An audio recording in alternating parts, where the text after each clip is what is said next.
आप चाहे कम कामयाब हो जाए, चाहे ज़्यादा कामयाब हो जाए, पैसा कम ज़्यादा चलेगा जीवन में। आपने कपड़े उतने ही पहनने हैं, खाना उतना ही खाना है। पैसा ज़्यादा होगा तो गाड़ी बड़ी आ जाएगी, पैसा कम होगा तो गाड़ी छोटी आ जाएगी।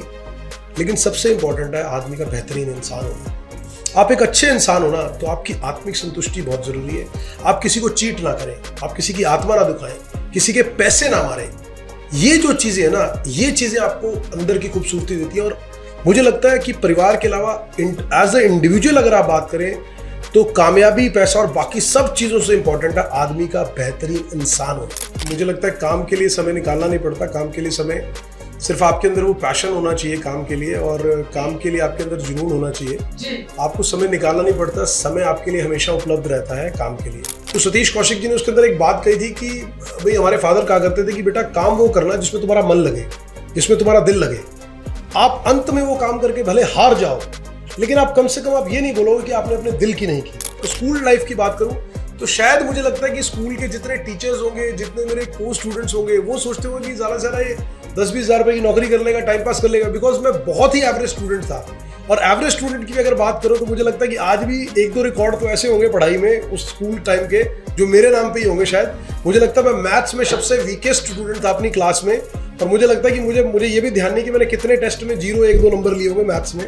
कि भगवान की सबसे बड़ी ब्लेसिंग है ये कि अगर आपको भगवान ने किसी चीज़ के लिए चुना है, दैट मीन्स वो आपको ये काम दे रहा है कि मैं तुझे आगे बढ़ा रहा हूँ, जिंदगी में खुद भी कामयाब हो, खुशियां बांटो और लोगों को भी कामयाब करो। मैं तुझसे ये उम्मीद कर रहा हूँ, तब आपका heart to heart, soul to soul connection ईश्वर के साथ जुड़ता है।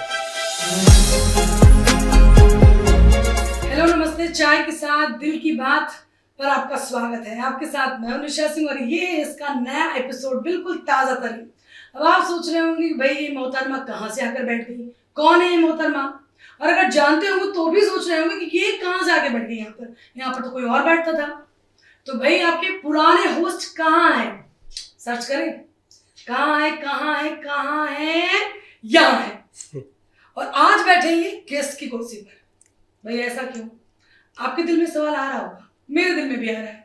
तो इस सवाल का हम जवाब खुद उनसे ही ले लेते हैं। दीपक जी कैसे आज गेस्ट की कुर्सी पे बैठे और आपने मुझे मौका दिया कि मैं आपसे बातचीत करूं, लेकिन ऐसा क्या हुआ कि आप इधर से इधर शिफ्ट हो गए? देखिए, पहली बात तो निशा जी, खुद के ही शो में चाय के साथ दिल की बात में मेरा इंट्रोडक्शन और स्वागत करने के लिए बहुत बहुत धन्यवाद। और सबसे बड़ी बात कि अपने शो में ही गेस्ट बन के बैठना एक, मुझे लगता है एक अलग फीलिंग है। And I just want to feel that how the other guest when I interview them, जब मैं उनका इंटरव्यू करता हूँ तो how do they feel them.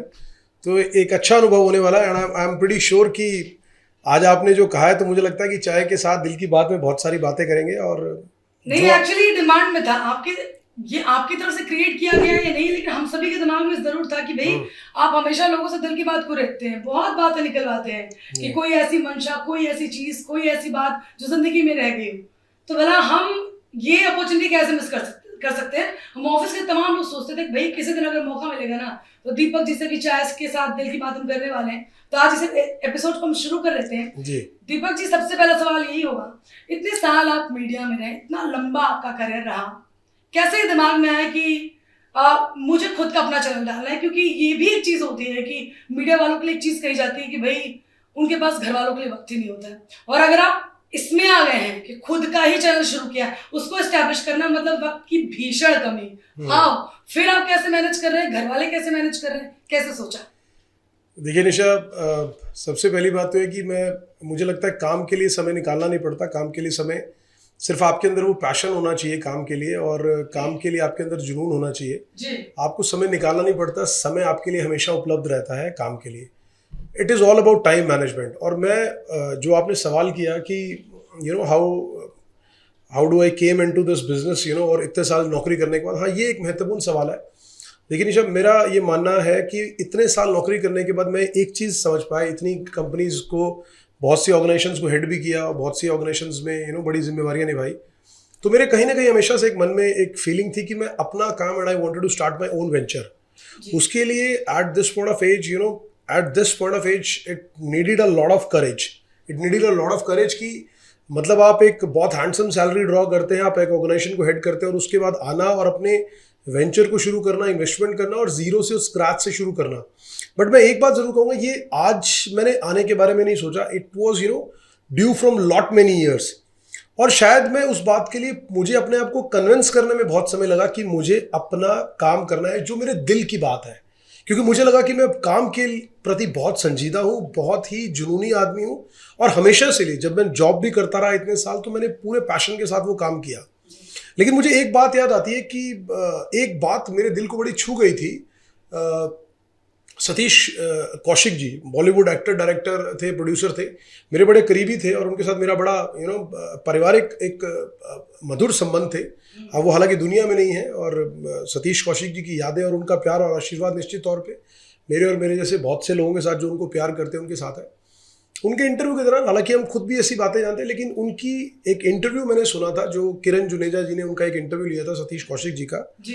तो सतीश कौशिक जी ने उसके अंदर एक बात कही थी कि भाई हमारे फादर कहा करते थे कि बेटा काम वो करना जिसमें तुम्हारा मन लगे, जिसमें तुम्हारा दिल लगे। आप अंत में वो काम करके भले हार जाओ, लेकिन आप कम से कम आप ये नहीं बोलोगे कि आपने अपने दिल की नहीं की। तो मुझे लगा कि 25 साल नौकरी करने के बाद it was always my dream to start my own venture. तो मुझे लगा कि आज हम नौकरी करने के बाद हम इतनी एक्सपीरियंस हमने लिया है, इतने एथिक्स को, प्रोफेशनल कल्चर को हम समझे हैं, तो मुझे लगा कि मैं एक बार अपने दिल की इस बात को पूरा करना चाहूँगा कि मैं अपना वेंचर, अपना बिजनेस कर लूँ, भले रिजल्ट कुछ भी हो, बट मुझे लगता है कि मैं पूरी ऑनेस्टी के साथ उसके लिए प्रयास करना चाहता हूँ। And that is the only reason कि मैं जॉब के बाद एक बिजनेस में I wanted to listen to my heart कि मुझे एक बार बिजनेस करना है। दूसरी बात जो आपने पूछी कि परिवार के लिए आप क्योंकि मीडिया के अंदर रहा, बिल्कुल मैं इस बात के लिए ऑनेस्टली एडमिट करूँगा कि ये मैं व्यक्तिगत तौर पर एडमिट करता हूँ कि मेरी कमी रही कि मैं जॉब में होते हुए भी इतना ज़्यादा वर्कोहॉलिक रहा कि जितना ड्यू टाइम मुझे लगता है कि मुझे परिवार को देना चाहिए था, वाइफ को, बच्चों को, वो मैं नहीं दे पाया। इसलिए नहीं दे पाया क्योंकि मैं रात को 12-1 बजे तक जब तक सोता नहीं हूँ तब तक मैं काम करता हूँ। और ये आज से नहीं है, मुझे लगता है जब से मैंने करियर की शुरुआत की तब से मैं ऐसा हूँ। लेकिन हाँ, एक बात है कि लोग नौकरी करते हैं सिर्फ, बहुत से लोग, मैं सभी के लिए नहीं कहूँगा, लेकिन बहुत से लोग काम करते हैं सिर्फ घंटों के लिए कि जॉब में जाना है और घंटे पूरे करने हैं। बट मैं काम करता हूँ अपनी सेल्फ सेटिस्फैक्शन के लिए। और सेल्फ सेटिस्फैक्शन के अलावा मैंने जब अपना वेंचर भी स्टार्ट किया तो मैंने अपने लिए एक फिनोमिना अपने लिए तय किया था कि चाहे मैं एक फाउंडर की तरह, एक कंपनी के ओनर की तरह इस कंपनी को स्टार्ट कर रहा हूँ, but I need to work like an employee.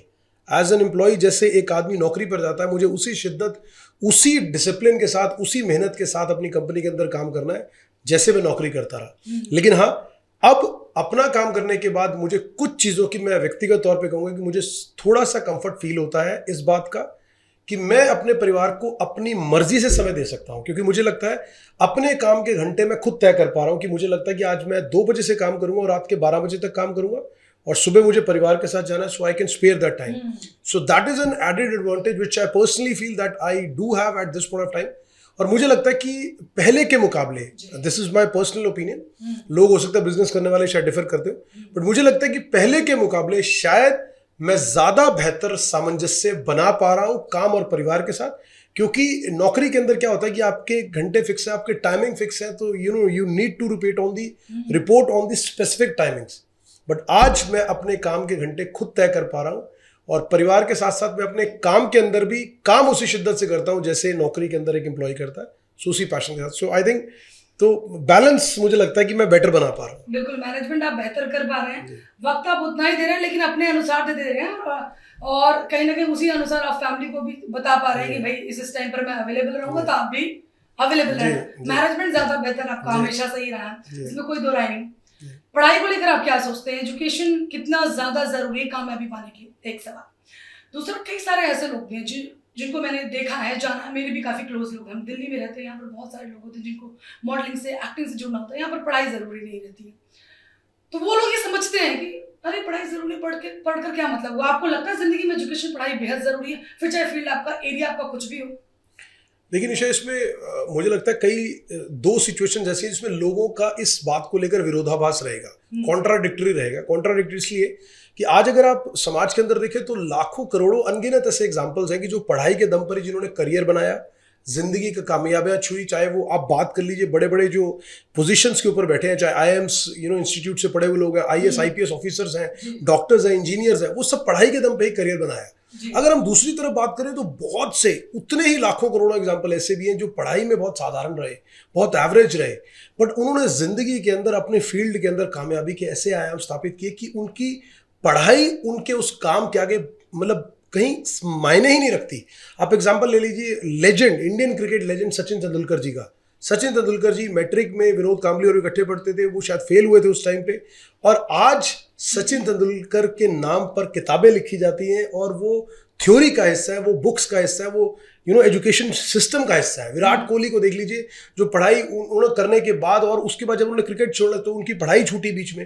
तो बहुत से केसेस ऐसे हैं कि जहां पर पढ़ाई ना होने के बावजूद भी, शिक्षा ना होने के बाद भी, it depends upon sometimes on the situation also, कि कोई आदमी जिसके अंदर विलक्षण प्रतिभा है शैक्षणिक तौर पर, एजुकेशन लेवल पे, तो उनको निश्चित तौर पर उसी करियर को परस्यू करना चाहिए। लेकिन मेरा साथ ही साथ मैं एक अपना पर्सनल व्यू पॉइंट शेयर करना चाहूंगा। When I was studying in school, I was a very average student. मैं स्कूल में था तो मैं बेहद साधारण और बेहद एवरेज लड़का था पढ़ाई में। कॉलेज में आने के बाद मेरी ट्रांसफॉर्मेशन हुई थी, क्योंकि मुझे रियलाइज हुआ था कि मुझे पढ़ाई करके बढ़ना है, और मेरे पेरेंट्स ने क्योंकि मुझे बाहर हॉस्टल में भेजा था तो मुझे रियलाइज हुआ that my parents have done a lot of for my study, so I need to reciprocate that. मुझे वो पढ़ाई में मार्क्स लेकर परफॉर्म करके अपने पेरेंट्स को दिखाना है कि उनका जो विश्वास उन्होंने अपने बच्चे पर दिखाया वो गलत नहीं है, उनका बच्चा बाहर जाके घूम फिर के टाइम पास नहीं कर रहा। तो मैं वहां पर कॉलेज में टॉप 3 स्टूडेंट्स मेरा तीनों साल जब मैंने अपनी ग्रेजुएशन की, दैट वाज वन थिंग। लेकिन मैं अगर स्कूल लाइफ की बात करूं तो शायद मुझे लगता है कि स्कूल के जितने टीचर्स होंगे, जितने मेरे को स्टूडेंट्स होंगे, वो सोचते होंगे कि ज़्यादा से ज़्यादा ये 10-20 हज़ार रुपये की नौकरी कर लेगा, टाइम पास कर लेगा, बिकॉज मैं बहुत ही एवरेज स्टूडेंट था। और एवरेज स्टूडेंट की भी अगर बात करो तो मुझे लगता है कि आज भी 1-2 रिकॉर्ड तो ऐसे होंगे पढ़ाई में उस स्कूल टाइम के जो मेरे नाम पे ही होंगे शायद। मुझे लगता है मैं मैथ्स में सबसे वीकेस्ट स्टूडेंट था अपनी क्लास में, और मुझे लगता है कि मुझे ये भी ध्यान नहीं कि मैंने कितने टेस्ट में 0, 1, 2 नंबर लिए होंगे मैथ्स में।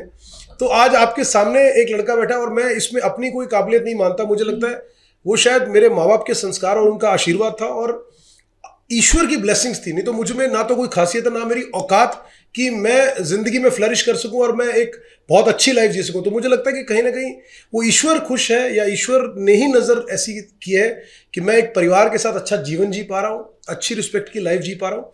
लेकिन मैं एक बात ज़रूर निशा यहाँ ऐड करना चाहूँगा एजुकेशन लाइफ के साथ। मेरा पर्सनली इसमें थोड़ा एक व्यू पॉइंट है कि आज के टाइम में जो एजुकेशन स्कूल्स और कॉलेजेस में दी जा रही है, उससे इंपॉर्टेंट कुछ और एजुकेशन देना स्टूडेंट्स को देना बहुत ज़रूरी है।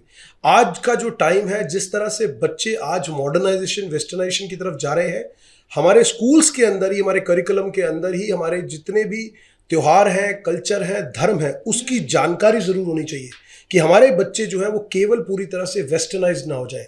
साथ ही साथ आज के अगर आप टाइम में देखें, जिस तरह से लोगों की लाइफ में डिप्रेशन, अवसाद और ये चीज़ें बढ़ी हैं, और यूथ में बहुत बढ़ी हैं। आप सुसाइडल अटेम्प्ट्स देख लीजिए, कितने केसेस होने लगे हैं।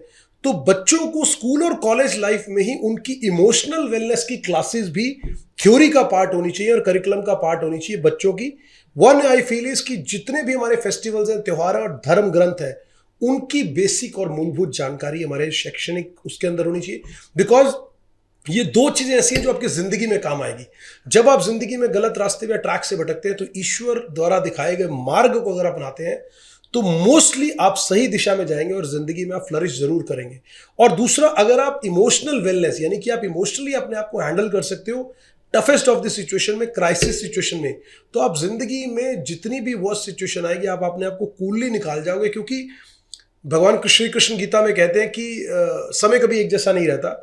आज अच्छा है तो कल बुरा भी आएगा, और अगर आज बुरा है तो बुरा भी कभी ना कभी चला जाएगा और अच्छा समय जरूर आएगा। तो उसके लिए एक सबसे इंपॉर्टेंट चीज़ है आज के यूथ के लिए भी मैं कहना चाहूँगा, एजुकेशन के लिए, क्योंकि जो एजुकेशन है वो थ्योरेटिकल है, वो थ्योरेटिकल हमारी ज़िंदगी में काम नहीं देता। मुझे नहीं पता कि मुझे स्कूल में सेन, थीटा, बीटा और ट्रायंगल के लिए मार क्यों पड़ती रही, मुझे आज तक समझ नहीं आई क्यों मेरे को डंडे पड़ते रहे, क्योंकि जब वो मेरी ज़िंदगी में काम नहीं आया। लेकिन मार बहुत खाई मैंने, मुझे इतना याद आ रहा है कि मैंने बहुत मार खाई है स्कूल में, और बहुत ज़्यादा मार खाई है। आज के बच्चों को तो उसका एहसास भी नहीं है, और आजकल टीचर्स और मतलब पेरेंट्स भी इतने कॉन्शियस हो कि पिटाई नहीं होती है, हाथ भी नहीं लगा सकते आप। और हमने बहुत मार खाई है, और मैं उस एरा में से हूँ जहाँ बच्चों को लिटरली कहते हैं कि जिसको मतलब धुनाई होना, हमने धुनाई करवाई है अपनी टीचर्स के साथ अपने हाथों से। और मुझे लगता है कि वो क्रेडिट भी हमारे टीचर्स को जाना चाहिए कि अगर वो हमें ठोकते नहीं तो आज हम कुछ बनते नहीं। तो मैं कहूँगा कि आज अगर हम 1-2% भी कुछ जीवन में कर पाए हैं तो मुझे लगता है मेरे माँ बाप, गुरु और जो हमारे टीचर्स हैं उनकी वैल्यूज। तो 2 चीज़ें मैंने जो निशा एड ऑन की, emotional wellness, it is a must, it should be adopted in colleges and school for all the students. And हमारा जो धर्म ग्रंथ है उन धर्मों की जानकारी, संस्कृति, कल्चर, त्योहार, ये हमारे इनहेरिट, हमारे रूट्स में होना चाहिए, ताकि हमारे जो बच्चे हैं वो देश के साथ, देश में रहते हुए, चाहे देश में रहे विदेश में रहे, वो उनकी रूट्स के अंदर चला जाए। So this is what I feel. जी, यूथ का आपने जिक्र किया, यूथ से रिलेटेड ही सारा कुछ आपका लास्ट का जो स्टेटमेंट था मैंने देखा। यूथ के बारे में आप क्या कहना चाहेंगे? क्या यूथ सही रास्ते पर है? मैं ये सवाल इसलिए पूछ रही, काफी सारी चीज आपने यूथ को पहले बता दी है, लेकिन उसके अलावा मेरा सवाल ये है क्योंकि आजकल आप देखेंगे बच्चा 3 साल 4 साल का बच्चा, I have a daughter also, मतलब बच्चों को आजकल 3 साल 4 साल में फोन चलाना आ गया। हम लोग जब थे तो हम लोगों के पास फोन नहीं हुआ करता था, हम लोगों के पास डिस्ट्रैक्ट होने की बड़ी सारी चीजें नहीं थी। हमारे घर वाले बोलते थे खेलो, खेलते तो शरीर स्ट्रांग बनता था, एक्टिविटी लाइफ में इन्वॉल्व रहती थी। अब बच्चे सोफे पे बैठ रहते हैं, फोन चलाते हैं, ठीक है। तो मैं आपसे ये समझना चाह रही हूँ, तकनीकी हमें अपंग कर रही है, मजबूत कर रही है, क्या कर रही है? यूथ तो कहीं ना कहीं टेक्नोलॉजी की तरफ बहुत ज्यादा जा रहा है, आप इसको किस तरीके से आंकते और देखते हैं? देखिए ऋषभ, मेरा मानना है कि हर चीज़ के 2 एस्पेक्ट होते हैं, पॉजिटिव एंड नेगेटिव। टेक्नोलॉजी का सबसे पॉजिटिव एस्पेक्ट ये है कि आप पूरे दुनिया भर की जानकारी, अगर आप अच्छी जानकारी चाहते हैं and you want to get yourself updated, तो आप सेकंड्स में और मिनटों में पूरी दुनिया के बारे में जान सकते हैं, और ऐसी जानकारी अपनी नॉलेज को भी ब्रश अप कर सकते हैं, आप अपने आप को भी अपग्रेड कर सकते हैं समय के अनुसार, चीज़ों के अनुसार, और साइंटिफिकली चीज़ों के बारे में जान सकते हैं कि अगर उसमें कोई अंधविश्वास भी फैलाना चाहे तो यू कैन गो थ्रू जितनी टेक्नोलॉजी की मदद से हमें इन्फॉर्मेशन है, गूगल पे है, जितनी भी इन्फॉर्मेशन उपलब्ध है, आप साइंटिफिकली अपने आप को ब्रश अप कर सकते हो और एजुकेट कर सकते हो। अब इसके जो एडवर्स पार्ट है, जैसे आपने निशा कहा कि because I do have 2 kids, my daughter is almost 18 years and my son is 14 years.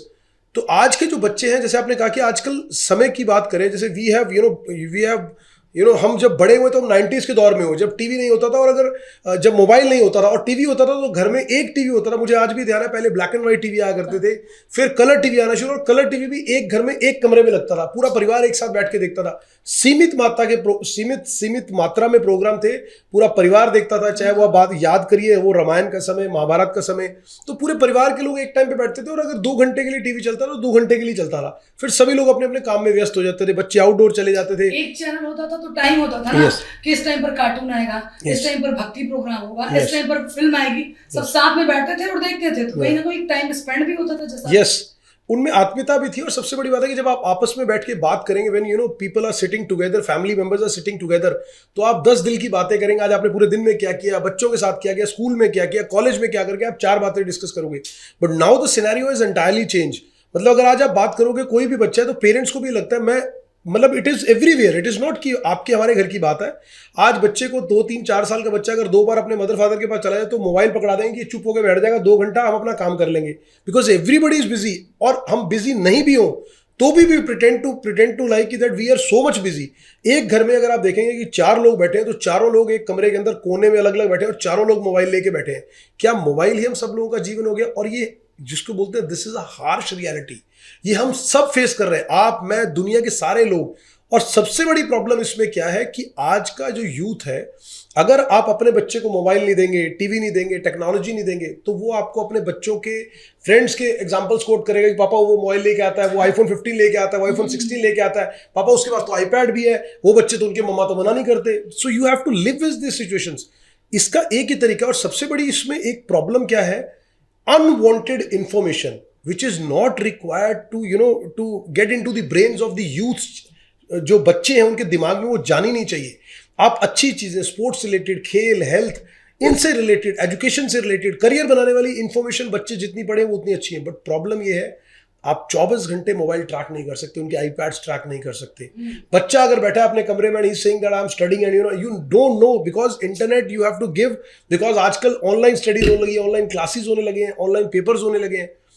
Undue जो इंफॉर्मेशन बच्चे और सब लोग, हम लोग गैदर कर रहे हैं, that is very very dangerous, that is polluting our brain, and we are not giving ample time to relax our brains also। अगर आप देखेंगे, अगर किसी की भी बात करें, एक आदमी अगर रील स्क्रॉल करने लगता है तो उसको पता भी नहीं लगता कब 2 घंटे बीत गए, उसको रील्स कब उसको पता भी नहीं लगा रील स्क्रॉल करते, because it's like an addiction, it is like an addiction. तो ये इस चीज में we everyone, you, me and every parents, we have to draw very very thin line कि अपने बच्चे का जो टीवी मोबाइल देखने का वो समय तय किया जाए। और जैसे पहले होता था कि बच्चों को, मुझे याद है कि जब मैं खेलने जाता था तो मेरी मम्मी और पापा मेरे घर से घसीट के लाते थे, मैं फर्स्ट क्लास सूट कपड़े डाल के आता था, निक्कर टी शर्ट डाल के आता था, वापस आता था सारे मिट्टी से रंगे होते थे, कभी बैट बॉल से गिर गया, कभी कीचड़ में गिरा पड़ा हूँ, खेलते कूदते गिल्ली डंडा खेलते हुए। आज स्थिति क्या है कि आज पेरेंट्स जबरदस्ती बच्चों को निकालते हैं कि एकेडमी जाओ, खेलो, आउटडोर करो, क्योंकि वो कमरों तक सीमित हो गए हैं। और मैं आपको इसमें दो चीजें निशा बड़ी इंपॉर्टेंट बताता हूं, which everyone has to worry and we have to figure out a way. दो चीजें, एक मेंटली जो ट्रॉमा बच्चों के अंदर आने वाले टाइम में क्रिएट होगा, यूथ में, मिडिल एज, सभी में, that is going to hit us very very badly to the entire world. कि हम लोग सारा दिन उससे देख देख के, उस इंफॉर्मेशन से देख देख के we are not talking to people, हम अपने दोस्तों से बात नहीं कर रहे, परिवार से बात नहीं कर रहे, हम अपने इमोशंस एक्सप्रेस नहीं कर रहे, हम सिर्फ वो इंफॉर्मेशन गैदर कर करके अपनी एक ख्वाबी और एक अपनी एक अलग दुनिया बना रहे हैं जो हमारे दिमाग पर प्रभाव डाल रही है। और दूसरा, क्योंकि फिजिकल एक्टिविटीज कम हो रही हैं बच्चों की, तो आप देख रहे हैं जिस तरह से अनटाइमली कैजुअलिटीज हो रही है। आज 20 साल के बच्चे को भी हार्ट अटैक हो रहा है, प्रॉब्लम्स हो रही है। That is why, because they are वो खाना कुछ भी खा रहे हैं, fast food, they are reading lot of things. उसके बाद क्योंकि टेक्नोलॉजी में इन्वॉल्व होने के बाद, उसके बाद उनकी वो फिजिकल एक्टिव नहीं है, बाहर नहीं जा रहे, खेल नहीं रहे, नॉट डूइंग एनीथिंग। सो ये दो सबसे वर्स्ट तरीके जो है। आपकी बात सुन के मुझे ये समझ में आ रहा है कि जो पहले का समय था वो ज्यादा अच्छा था। टेक्नोलॉजी के हिसाब से आज लोग बोलते हैं कि हर चीज बहुत फास्ट है, माइक्रो सेकंड्स में आपकी चीजें हो जाती हैं, लेकिन इस हिसाब से देखा जाए बच्चों की ग्रोथ के हिसाब से, उनकी मेंटल ग्रोथ के हिसाब से, उनकी फिजिकल एक्टिविटी के हिसाब से, तो पुराना समय ही था वो बेहतर था। उसमें उस दौरान जो भी बच्चा निकल गया उसने जिंदगी में कुछ कर लिया। लेकिन आज अगर छोटे बच्चों की बात करें, जो आप जिक्र कर रहे हैं कि अगर बच्चों को निकालना पड़ता, धक्के देने पड़ते कि जा बाहर जाकर और खेल करो। यस, बिकॉज मैं अपने घर की बात करूं तो माय सन इज स्कूल से आने के बाद ही ऑलवेज प्रेफर कि मैं 1 घंटा टीवी देख लूं, फिर ट्यूशन भेजो, ट्यूशन से आने के बाद उसको फटाफट लगता है कि आधा घंटा मेरे को मोबाइल मिल जाए, मैं 2 घंटे ट्यूशन पढ़ के आ गया। So we need to force him. तो मुझे लगता है कहीं ना कहीं, एंड आज के टाइम में अगर हम सरकारों की बात करें, it is moral responsibility of every citizen. एक इंडिविजुअल परिवार की जिम्मेवारी उस परिवार के लोगों को ही उठानी होगी, क्योंकि सरकार भी अपनी तरफ से बहुत प्रयास कर रही है।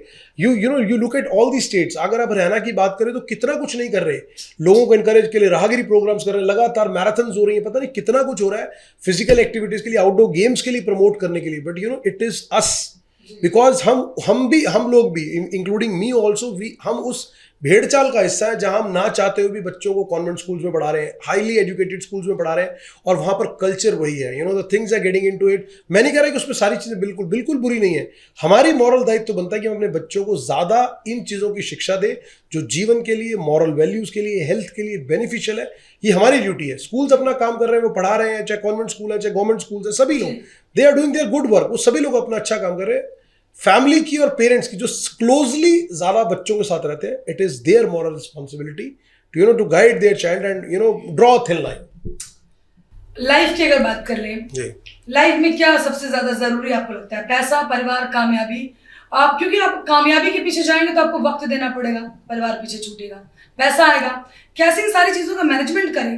प्रायोरिटी, अगर आज का यूथ आपको देख रहा है, आपको सुन रहा है, वो किस चीज को कैसे प्रायोरिटाइज करे कि चीजें उसकी बेहतर हो पाए, जिंदगी में सारी चीजों का कोऑर्डिनेशन बेहतर हो पाए? लेकिन निशा, मेरा पर्सनली ऐसा मानना है कि परिवार, पैसा और कामयाबी की आपने बात की, कोई भी आदमी ऐसा नहीं होगा जो ये कहेगा कि मुझे पैसा नहीं चाहिए या मुझे सक्सेस नहीं चाहिए। निश्चित तौर पे परिवार के बिना तो आप दुनिया में सर्वाइव कर ही नहीं सकते जीवन में। मुझे अटमोस्ट चीज़ जो मुझे व्यक्तिगत तौर पे लगती है, वो मुझे लगता है कि सबसे ज़्यादा परिवार महत्वपूर्ण है। आपका परिवार, अगर आपके साथ परिवार में रहने वाले लोग, चाहे वो माता पिता है, भाई बहन है, वाइफ है, बच्चे हैं, अगर आपका परिवार मजबूत है, आपको लोग प्यार करते हैं, आप उन्हें प्यार करते हैं, उससे बढ़िया इस दुनिया में कोई एसेट नहीं है।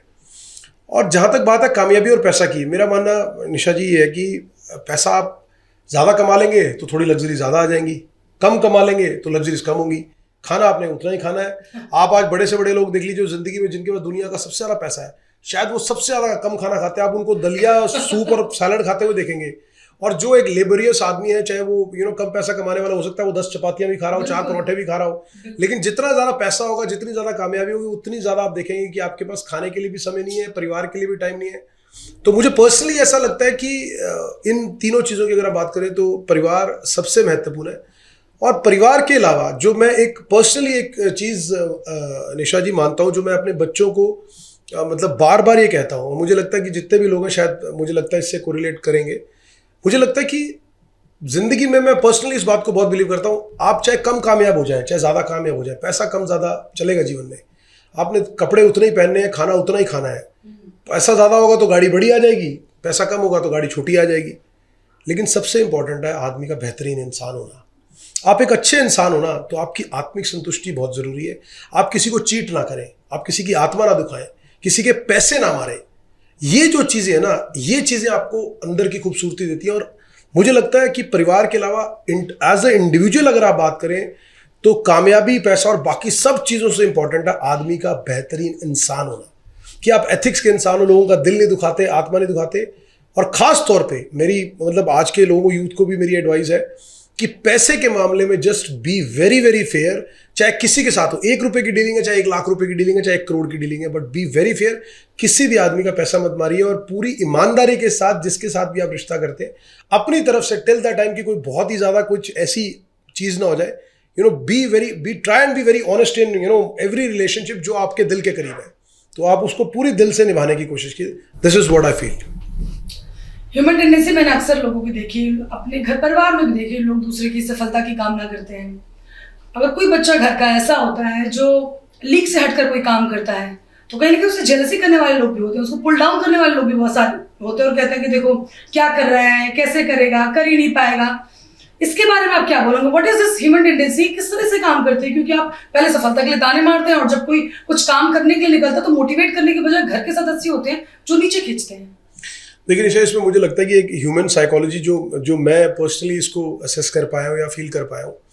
लोग क्या है कि आप आज आपके पड़ोस में कोई लड़का लगता है, फॉर एग्जांपल आपके पड़ोस में कोई लड़का रहता है और वो आईएएस क्रैक कर गया, तो हो सकता है कि गली के 10 लोग अपने बच्चों को एग्जांपल दे, वो आईएएस क्रैक कर गया, तू कर ले क्रैक कर ले। और हो सकता है वो भी आके आपके बच्चे को मोटिवेट करा रहे हैं, हमारा बेटा कर सकता है तो तुम भी करो।